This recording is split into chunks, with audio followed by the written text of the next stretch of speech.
নমস্কার, সকলকে স্বাগত জানাই আমাদের চ্যানেলে। আপনার দিনটি শুভ হোক এই প্রার্থনা করে আজকের ভিডিওটি শুরু করছি।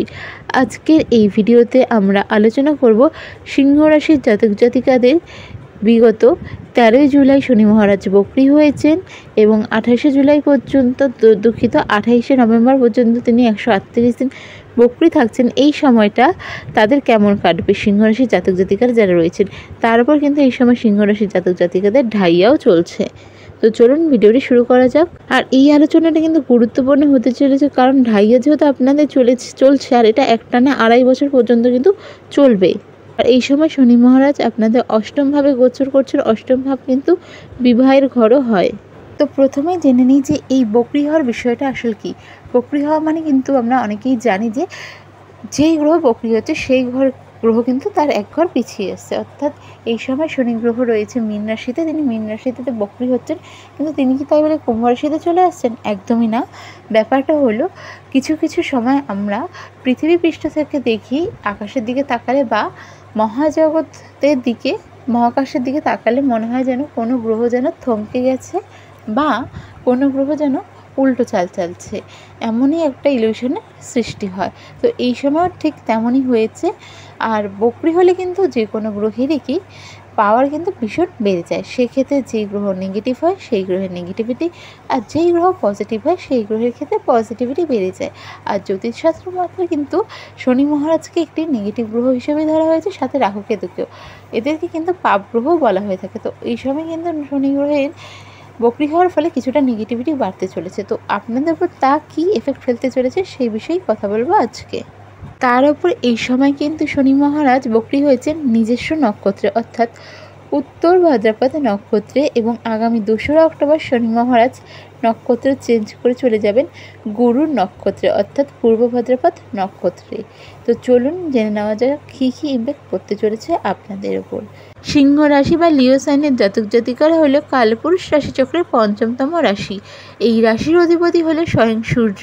13 জুলাই 2025 শনি মহারাজ যখন বক্রী হচ্ছেন সেই সময় কিন্তু সিংহ রাশির চার্ট অনুসারে প্রথম ঘরে থাকছে কেতু, রাহু থাকছে আপনাদের 7ম ঘরে, শনি মহারাজ থাকছে আপনাদের 8মে এবং গুরু বৃহস্পতি থাকছে আপনাদের 11 ঘরে। এর সাথে সাথে শনি মহারাজ যেই ঘরে বা যেই ভাবে তিনি অবস্থান করেন, গোচর করেন, সেই ঘরে তিনি তার শক্তি বাড়িয়ে দেন এবং দুর্বলতা প্রদান করেন তিনি বাকি যেই 3টি গৃহে তার দৃষ্টি পড়ে। তো দেখে নেওয়া যাক যে সিংহ রাশির জাতক জাতিকাদের সময়টা কেমন যাবে। সিংহ রাশির জাতক জাতিকাদের ক্ষেত্রে কিন্তু এই ট্রানজিটটা অনেকটা এফেক্টেড।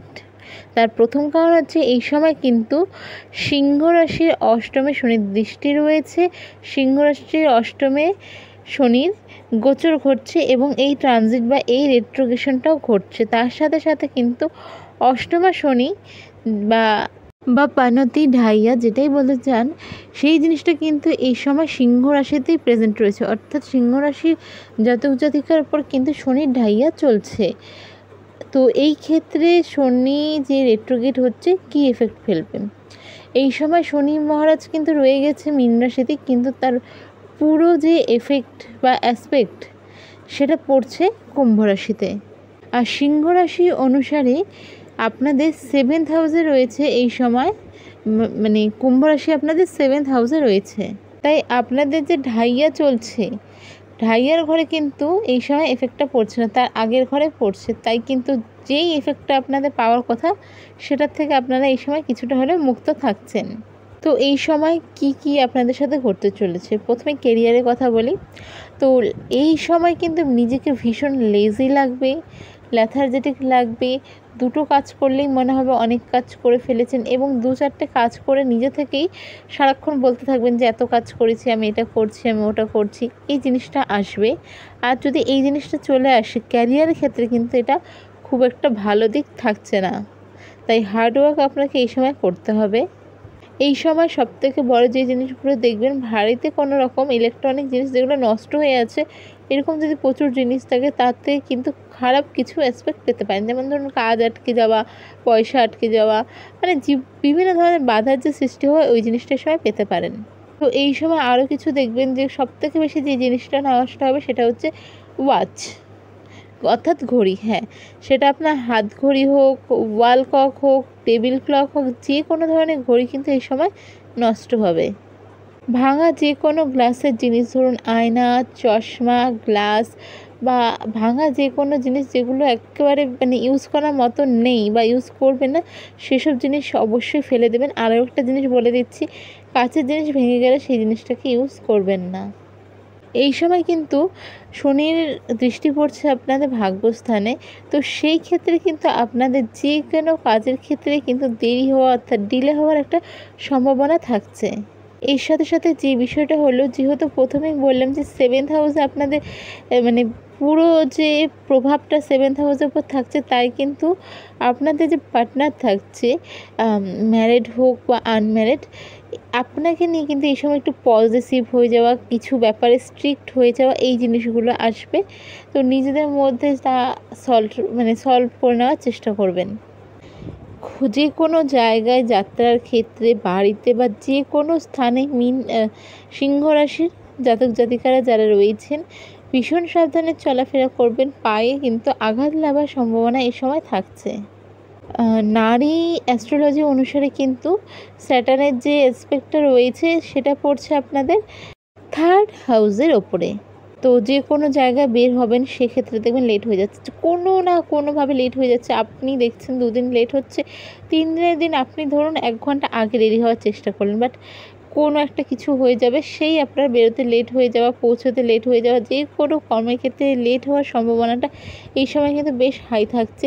তাই গুরুত্বপূর্ণ কোনো রকম এক্সাম, ইন্টারভিউ বা যে কোনো জায়গায় যাওয়ার ক্ষেত্রে কিন্তু ভীষণভাবে নিজেকে মানসিকভাবে প্রস্তুতি এবং আগের থেকে যে জিনিসগুলো নিয়ে যাবেন সেসব জিনিস রেডি করে রাখা, এই জিনিসগুলো করবেন। যারা অ্যালকোহলের সেবন করেন তারা এই সময় চেষ্টা করবেন, দেখুন আমি পুরোপুরিভাবে এসব জিনিসের বিরুদ্ধে কথা বলি, তবুও যারা করেন, যারা মনে করেন কিছু জিনিস নিজস্ব অধিকার, নিজস্ব চয়েস, সেই ক্ষেত্রে যারা বাড়িতে অ্যালকোহলের সেবন করেন তারা একটু অ্যাভয়েড করবেন। আপনাদের জন্য কিন্তু বাড়িতে অ্যালকোহলের সেবন অনেক কিছু আপনাদের নষ্ট করে দিতে পারে। হয়তো হয়ে যাওয়া কোনো কাজ, হয়ে যাওয়া কোনো প্রমোশন, হয়ে যাওয়া কোনো ট্রান্সফার, কোনো শুভ কাজ যেটা হয়ে যাওয়ার কথা ছিল, বা যে কোনো জিনিস, কোনো লোন, কোনো আটকে থাকা টাকা আসার কথা ছিল, এই জিনিসগুলো কিন্তু ভীষণভাবে ডিলে করিয়ে দেবে। হয়তো বছর শেষ হয়ে যাবে তবুও সেই জিনিসগুলো করে উঠতে পারবেন না। তাই অ্যালকোহলের সেবনটা বাড়িতে করবেন না, বা বাড়িতে কোনো অ্যালকোহলের বোতল থাকলে তা বাইরে ফেলে দেওয়ার বা যা করতে চান আপনি তা করতে পারেন। যারা ক্যারিয়ারের ক্ষেত্রে বা যারা কর্মের ক্ষেত্রে বলতে গেলে বিজনেসের সাথে যুক্ত রয়েছেন, সেটা যে কোনো ধরনের বিজনেস হতে পারে, এই সময় কিন্তু চোখ বন্ধ করে বলা যেতে পারে যে লাভের একটা এক্সপেকটেশন আপনারা রাখতে পারেন। বহুদিন ধরে যাদের বিজনেস কিছুটা আটকে ছিল, সেভাবে হচ্ছিল না, তো এই সময় কিন্তু বেশ একটা লাভের মুখ দেখবেন। এই যে পুরো সময়টা জুলাই থেকে শুরু করে নভেম্বর পর্যন্ত, এই সময়টাতে বেশ একটা লাভের আপনারা মুখ দেখতে পারবেন। আরও একটা বিষয় রিলেশনের ক্ষেত্রে, যে কোনো ছোট ছোট কারণে কিন্তু এই সময় আপনার পার্টনারের মাথা গরমটা হবে। দেখুন আপনার একটা রাগ তো হচ্ছেই, কিন্তু আপনার পার্টনারের কিন্তু এই সময় কোনো বিষয় হঠাৎ করে না বুঝতে চাওয়া, রাগ করা, হয়তো আপনি ভাববেন যে হচ্ছে এমন কেন হয়ে গেল, হ্যাঁ অবশ্যই এই এফেক্টটা ফেলছে। হয়তো সে বলে বসলো যে সবসময় আমি তোমার কথা শুনে এখন শুনবো না, তোমাকে সবসময় এটা করতে বলছি তুমি করোনি, আমি কিছু বলিনি এখন করবো না। মানে এই যে সিচুয়েশনটা, এই সময় কিন্তু পার্টনারের তরফ থেকে একটু একগুঁয়ে ভাব, একটু পজিটিভনেস বা একটু রাগ হয়ে যাওয়া সহজেই, এই জিনিসগুলো কিন্তু খুব বেশিভাবে নোটিস করতে পারবেন। তো এবার চলে যাওয়া যাক যে রেমেডি হিসেবে আপনি কি করবেন।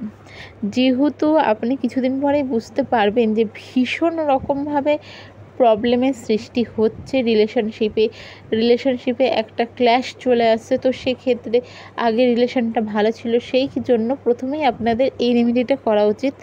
সেটা হচ্ছে একটা একদম ছোট যে মাটির যে বাক্স, মাটির ধরুন কোনো পাত্র যেটা ঢাকনি আছে, অনেক সময় অনেক ছোট ছোট জিনিস পাওয়া যায়, বাচ্চাদের খেলনা বাটি, ওরকম জায়গাও দেখতে পারেন, যতটা ছোট হবে ততটাই ভালো। তো পুরোটা আপনি মধু দিয়ে ভরবেন, তার মধ্যে কিছু তাল মিছরির টুকরো দেবেন, দিয়ে মুখটা বন্ধ করে দেবেন। এবার যারা মুখটা পাচ্ছে না বন্ধ করা, তারা কোনো মাটির প্রদীপ দিয়ে বন্ধ করে দিতে পারেন বা কিছু দিয়ে বন্ধ করে মানে একটা ঢাকনি হিসাবে দিয়ে দিলেন। কোথাও একটা মাটি পুঁতবেন, মাটি খুঁড়বেন, আর চেষ্টা করবেন সেটা যাতে মানে চেষ্টা করবেন না, সেটা বাড়ির বাইরে যাতে হয়। বাড়ির বাইরে মানে বাস্তু যে আপনাদের এরিয়াটা তার বাইরে যাবেন, গিয়ে মাটির মধ্যে সেটাকে মাটি খুঁড়ে সেটাকে রাখবেন, রেখে মাটি দিয়ে ঢাকা দেবেন। তারপর হাত জোড় করে নিজের প্রার্থনাটা জানাবেন যাতে এই সময় যে সব মানে আপনার ধরেন প্রবলেমটা যাচ্ছে বা আপনাদের মধ্যে সম্পর্ক ভালো ছিল খারাপ হয়ে গেছে, তো সেটা যেন আগের মতন হয়ে যায়, সেটার মধ্যে যেন মধুর ভাবটা চলে আসে, এই প্রার্থনা করে চলে আসবেন। পিছন ফিরে ওদিন আর তাকাবেন না। আর এই রেমেডিটা করবেন যে কোনো শনিবার সূর্যাস্তের আগে, মানে দিনের বেলায় এমন রেমেডিটা করবেন। দেখবেন রিলেশনশিপে অনেক প্রবলেম, অনেক কিছু যেটা হয়তো প্রথম আপনাদের প্রবলেম মনে হচ্ছিল, সেগুলো আবার আগের মতন মোটামুটি ধরুন 90% হয়ে গেছে, আপনাদের মধ্যে আন্ডারস্ট্যান্ডিংটা রয়ে গেছে। এই জিনিসটা কিন্তু নিজেরাই বুঝতে পারবেন। সিংহ রাশির জাতক জাতিকারা এই জিনিসটা মনে থাকবেন যে এই যে রেট্রোগেটে আপনাদের 3rd house, 9th house, 7th house, 11th house, এই প্রত্যেকটা ঘর কিন্তু এফেক্টেড রয়েছে। এর সাথে সাথে আরেকটা রেমেডি হলো এই যে সময়টা চেষ্টা করবেন আর্লি জুলাইতে বা পুরো জুলাই মাসটার মধ্যে যদি এই রেমেডিটা করতে পারেন খুব ভালো হয়, কারণ বাকি মাসগুলো তাহলে আপনার অনেকটাই প্রবলেমেটিক সিচুয়েশান থেকে আপনি বাইরে থাকতে পারবেন। সেটা হলো ধরুন এমন কোনো মানুষ যিনি রাস্তাঘাটে ভীষণ রকম রোদে হাঁটছেন, যার অ্যাকচুয়ালি দেখে বোঝা যায় না যে এই মানুষটা একটা ছাতাও কিনতে পারছে না, এরকম কোনো মানুষকে কালো রঙের ছাতা দান করবেন। তো এই দুটো রেমেডি করতে পারেন। এর সাথে সাথে প্রত্যেক দিন হনুমান চালিসার পাঠ করুন। যাদের ভীষণ রকম প্রবলেম, মানে ভীষণ বলতে ভীষণ রকম একটা প্রবলেম চলছে, যাদের বাচ্চাটি শনি নিচস্থ রয়েছে বা শনির দশা মহাদশা চলছে, তারা প্রত্যেক শনিবার শনির বীজ মন্ত্র জপ করতে পারেন। মাসের যে কোনো একটি শনিবার নিজের ছায়া দান করুন। এগুলো একদম বিনা পয়সার রেমেডি বলা যেতে পারে বা একদম সামান্য খরচের রেমেডি। তো এইটা করতে পারেন, আপনাদের অনেক অবস্টাকলস থেকে আপনারা খুব সহজেই বেরিয়ে আসতে পারবেন।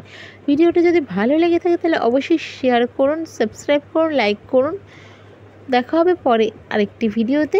রাধে রাধে, জয় শ্রীকৃষ্ণ।